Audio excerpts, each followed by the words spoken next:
Monday, November 19.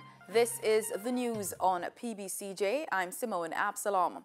Prime Minister Andrew Holness yesterday indicated his government's intention to focus on more housing options for Jamaicans. Holness told a huge crowd of Jamaica Labour Party supporters attending the party's annual conference and 75th anniversary celebrations at the National Arena that despite its 40-year history, the National Housing Trust has never been used as efficiently as it could be. However, he maintained that his government intends to meet the target of 22,000 housing solutions to be produced by the trust by 2020 and is already on target for 6,000 solutions, that's service lots and houses, this year. But this would still not be enough to meet the demand for housing for poor Jamaicans, and the government has been working on a plan to build 13,000 additional units. However, he said that the details of this development would not be made public until later. The Prime Minister said these plans are geared at changing the thought process, as the construction of more of these houses will encourage vulnerable Jamaicans to start contributing to the NHT, however small the contribution. The People's National Party, PNP, says it is grossly disappointed with the presentation by the Jamaica Labour Party leader and Prime Minister Andrew Holness yesterday. The PNP said in a statement issued by General Secretary Julian Robinson following Holness's address that it was disappointed because Holness, who was speaking at the JLP's annual conference at the National Arena, offered no policies or programs.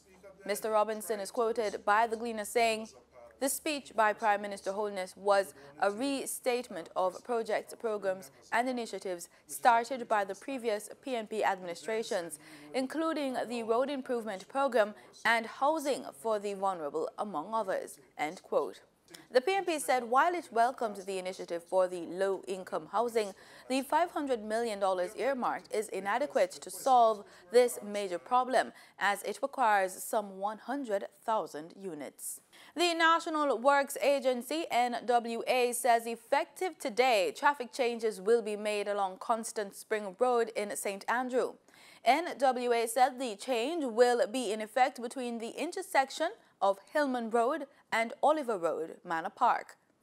Manager Communication and Customer Service at the NWA, Stephen Shaw, said that vehicular traffic heading in both northerly, that towards Manor Park, and southerly, towards Halfway Tree, will be rerouted onto a completed section of the corridor.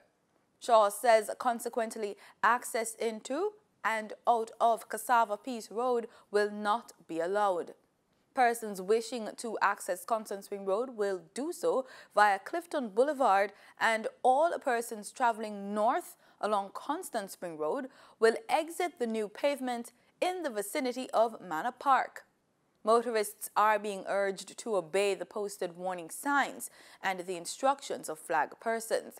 Constant Spring Road is being upgraded at a cost of $20 million. At least 200 children are rushed to the Bustamante Hospital for Children each year with symptoms of poisoning, with household chemicals, mainly bleach, being the leading poison agent. This has caused local health professionals to renew calls for tighter restrictions on the sale of such products. Household chemicals, including bleach, kerosene oil, and floor polish, can be purchased from retail outlets across the island for small sums.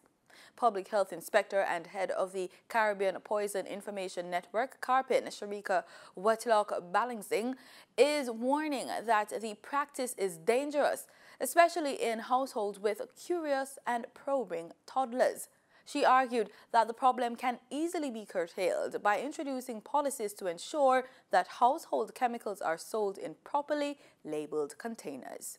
Now that the nothing to declare queue at the Norman Manley International Airport has been expanded from 1 to 4, Commissioner of Customs Velma Ricketts Walker has said the honesty of persons bringing goods into the island will determine the success of the changes.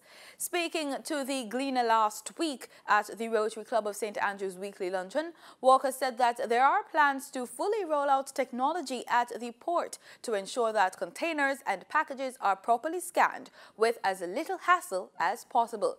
She said, quote, "As trade volume grows, it is physically impossible to check every single shipment. We want a greater reliance on non-intrusive inspection, and that is done by X-raying or scanning containers and other shipment. We are an organization that is trying very hard to ensure that we listen to our stakeholders." End quote. In regional news, the first ever UAE Caribbean Cooperation Forum is set to take place in Dubai later this month to explore potential to boost economic cooperation between the United Arab Emirates and Caribbean region. Co-organized by the UAE, Ministry of Foreign Affairs and International Cooperation and Dubai Chamber of Commerce and Industry, in partnership with the UAE Ministry of Economy and the UAE Ministry of Cultural Knowledge Development, the November 24 to 26 forum will bring together more than 100 government and business leaders from the UAE and Caribbean countries. High-level discussions, sessions, and presentations at the forum will identify new partnership opportunities between the UAE and Caribbean countries and place a strong focus on trade, investments, development, and cultural exchange.